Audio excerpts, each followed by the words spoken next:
There was, in the recent budget, the last one we had, there was some quite big changes around how pensions will be treated from an inheritance tax perspective. All my friends who are financial advisors were saying this is a very big deal, even though it wasn't made a big deal in the budget. What do you feel about it, and how should people approach this? Yeah, I'm really glad you've asked that. It's quite a subtle change, but it's quite an important change that I think will have quite widespread implications going forwards in terms of how people view pensions. So hitherto, pensions have essentially been free from inheritance tax, and changes George Osborne made back in 2015 means that you could pass on the accumulated value of your pension fund largely tax-free. So if you died before the age of 75, the money just could go to whoever, tax-free.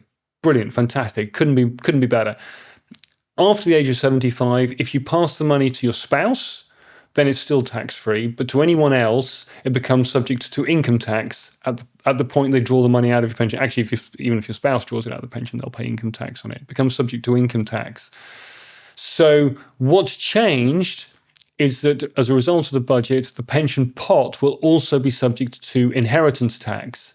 And it will still also be subject to income tax if you die after the age of 75. So you've got effectively double taxation on the money.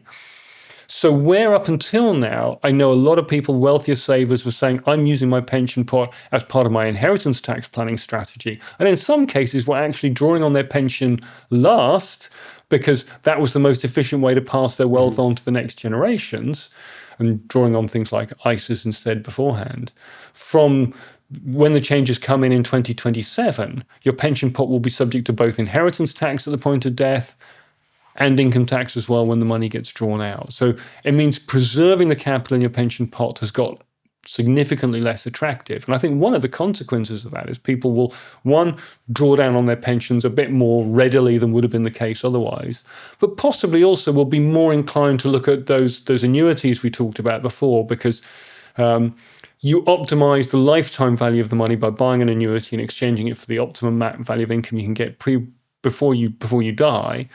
And given how much tax is going to go when you die, it's perhaps better to have the money up front. And indeed, one thing you can do is draw the income out of your pension pot. Okay, you pay income tax on it, but then you can actually use that income to gift money to your dependents and get it outside your estate for inheritance tax purposes before you die. So I think it's going to change stuff. And gift the money from the annuities. Potentially, yeah, exactly. Okay. So I think, and also because of that change to the IHT rules, people perhaps in their 40s and 50s who would have just kept shoveling money into pensions as an IHT shelter are perhaps now going to be more inclined to try and find other ways to pass the wealth on.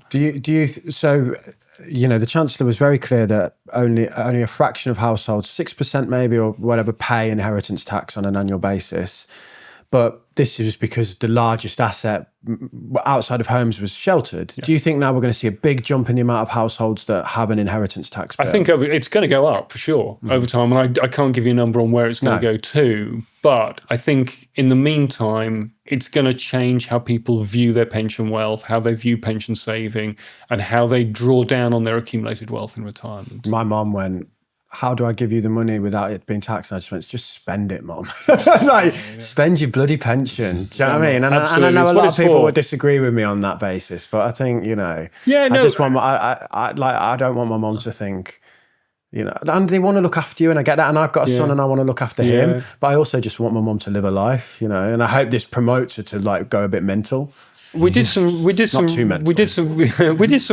a couple of years ago looking at equity release. And the question was put to people in their 40s and 50s, how do you feel about your parents' generation drawing down, because it was in the context of equity release, drawing down on the value of their house to supplement their retirement incomes before they die, bearing in mind that's your inheritance. And what was interesting is that there was an overwhelming response in favor of the parents drawing the money and, you know, don't worry about my inheritance. It'll be nice if I get anything, but in the meantime, you have my permission. Go and spend the money. Enjoy your retirement. Exactly what you just said. Enjoy your life.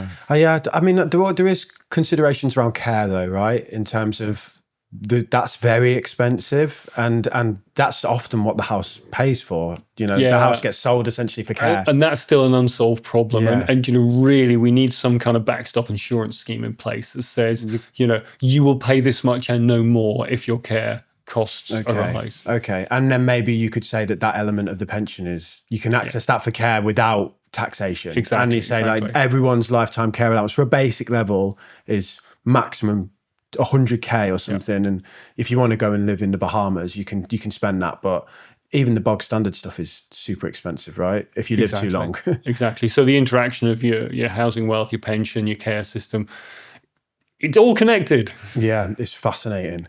Because there's going to be a lot of this rolling down the hill over the next 10 to 20 years, isn't there? Yeah, I mean, the government's got a review of pensions going on at the moment, so I think things are going to keep changing and keep evolving for all the reasons we talked about. There's this big picture stuff, a lot of money involved, a lot of pressures on the system. There's a reason they're doing a pension review at the moment, because they know stuff needs to keep evolving. This was a clip from our episode with pensions guru and general legend Tom McPhail. To watch the full episode, click right here.